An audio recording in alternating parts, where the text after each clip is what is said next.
magpapalit tayo ng power steering high pressure line, guys. So ang gagawin natin ay tanggalin natin ang gulong and then find the line because it's leaking.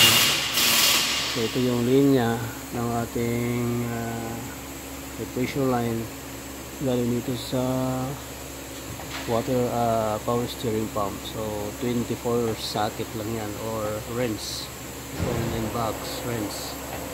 So meron ditong tatlong 10mm bolt. Yung dalawa ay tatanggalin nyo, yung dalawa lang para sumama na yung bracket dyan. Dito naman ay tanggal mo na yung ano dito, 14 socket lang to, guys. Yan. Ayan. So yun, tapos meron siyang clamp sa taas. O kailangan tanggalin yung nasa taas yan, yung clamp doon, yun doon sa may rubber cross na yun, guys. Okay, alright, there we go. So yun, guys, magpapalit tayo ng sensor. So natanggal mo na itong sensor na ito. So yung papalit natin right doon. So meron siyang mga washer. Alright, so palitin natin itong power steering high pressure line. Let's go. So yun, kakatga natin yung mga washer, mga idol. Malaki.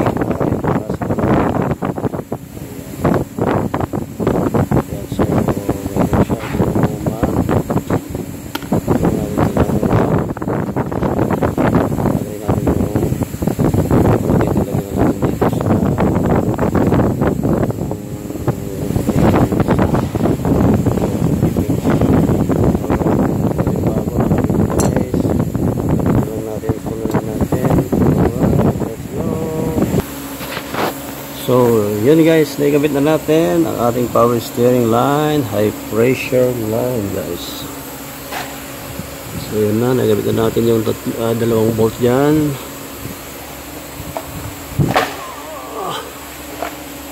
At yun, nakabit na natin yung ito yung pump. Alright, so natin gagawin na yung alternator, guys. Ayan.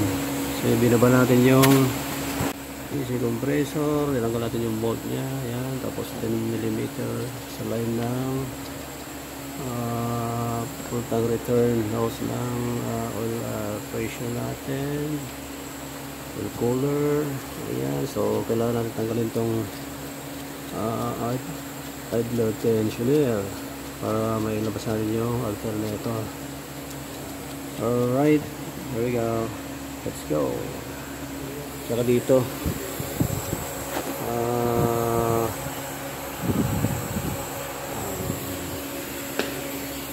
ayan, so tinanggal din natin yung bolt dito ng AC. Ayan, ito nyo, para may labas natin yung alternator.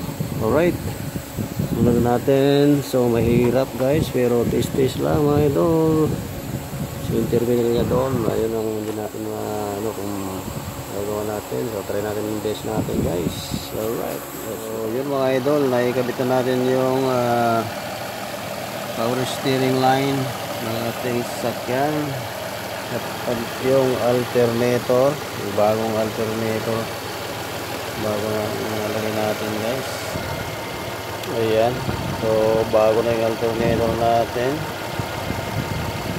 Makita, no?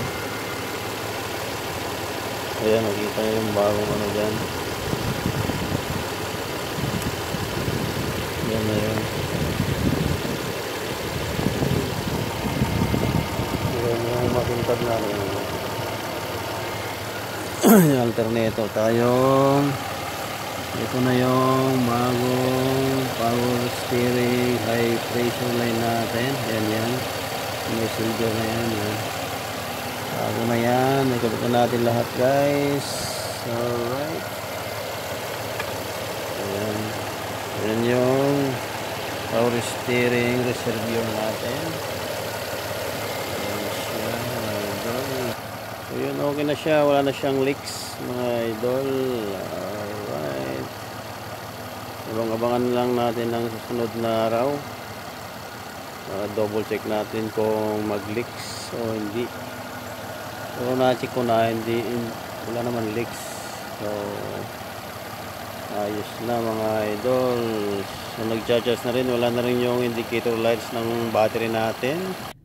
So yun, kung nakikita nyo guys, wala na yung battery indicator dito na lumalabas. Ayan. So yun, yung nakailaw na yan ay yung fault brick or A-brick na tinatawag. Alright guys, alright, sharing is caring.